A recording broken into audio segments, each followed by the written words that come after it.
Here I am wondering if my perfectly healthy skin is tanned enough. If I looked a little bit darker, would I look healthier?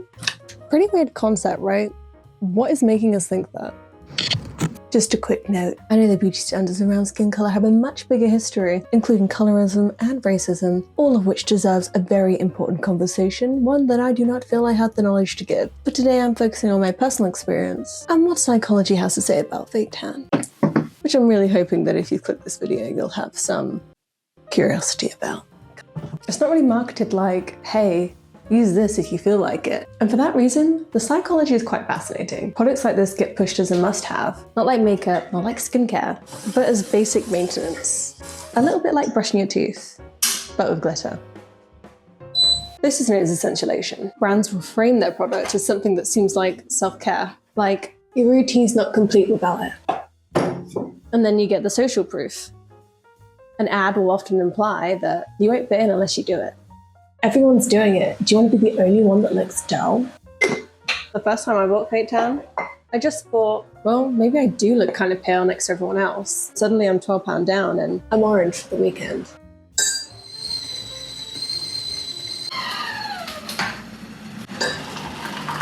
So what is it that makes us want to fake tan so badly? Well, a big one would be social comparison theory. We measure ourselves against others to evaluate our self-worth. And there's two types. One, the upward comparison, comparing ourselves to people we think are better. This can either motivate us or deflate us. Really depends. And then we have the downward comparison, comparing ourselves to those who are worse off than us. And this can boost our self-esteem, or I guess it kind of just makes you mean. In a beauty context, most of our comparisons are done online now. Heavily curated, edited, and filtered. You might see a friend after a holiday and think, damn, she's tanned. Or even receive comments yourself of, wow, you look so healthy, so glowing, so tan. Just reinforcing the idea that you look healthy with a tan. And I forgot my straw. Sometimes it's better not to question these things. So with time, repeated exposure, you just start to think, why aren't I naturally tanned as well? It starts to normalize this idea that you should also be tanned. Even if naturally that's not achievable for you, or even if it is, maybe you just don't like the idea of melanoma.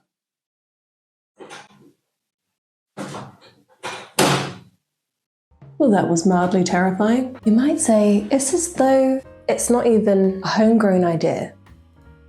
But beauty ideals shift with culture, economy, and climate. Historically, pale skin in Europe once signified wealth, meaning you didn't work outside, so you must have been rich. And in many parts of the world, pale skin is still considered the ideal, but that is colorism. But the modern West ideal flips that. Tan skin signifies leisure, travel, vitality. Wait, how does marketing fit into all of this? Well, holiday adverts, skincare products, self-tan brands not just selling a product, but confidence. Mind blown. There are literal pictures out there, and I have the worst fake tan application. But think about that. I'd rather go out looking patchy, but tanned, than just embrace my naturally pale skin. What? Was I okay? Probably not. But on a psychological note, you may have said that I had internalized that beauty standard. Literally, internalization. The external idea of being tanned became part of my belief system. Wait, but how does that happen? How does one product change an entire belief system? Let me tell you. Enters the halo effect. That means that one positive trait creates a halo that influences our perception on other traits. Pretty cool, right? So you might think that someone with glowing skin may also have other positive characteristics. You might also assume that they're confident, healthy, likable, and even more intelligent. A real-world example of this is a job interview. If you're more attractive, you're rated more favorably. You get the job. Also works on dating apps. If you're more attractive, you're more likely to get more swipes. Even if your personality compares exactly the same to somebody else's, you get the date. Yeah, it kind of sucks. But how does tanning come into this? Not one in the sink. Well, if you're more tanned, people often perceive that as being a healthy trait. And if somebody looks healthy, whether it's fake or not, people naturally assign other positive attributes to you. This also works in the opposite way, unsurprisingly known as the reverse halo effect. Creative, I know.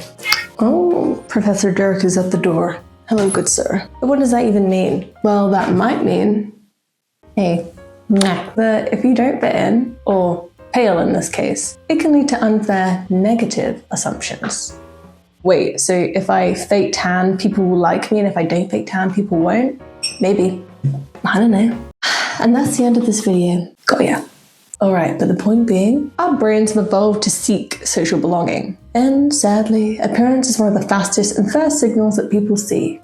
What are you gonna do about it? Wait, so what does this mean? Do I fake tan or do I not fake tan? What do I do? Let me tell you. You believe I'm fine the way I am. And you also believe I kind of look better tan. Holding on to both creates discomfort, cognitive dissonance. So we justify the behaviour. It's just for fun. I'm going on holiday. It's someone's wedding. It's important to look good. So what does all this really mean? What does it mean? What is it? I have no idea. I have absolutely no idea. And yet, here I am, perfectly healthy skin. Somehow still wondering, should I change my skin tone to match an idea that wasn't even mine? Maybe I will. Maybe I will. But at least I know it's my brain that's been fake telling the truth the whole time.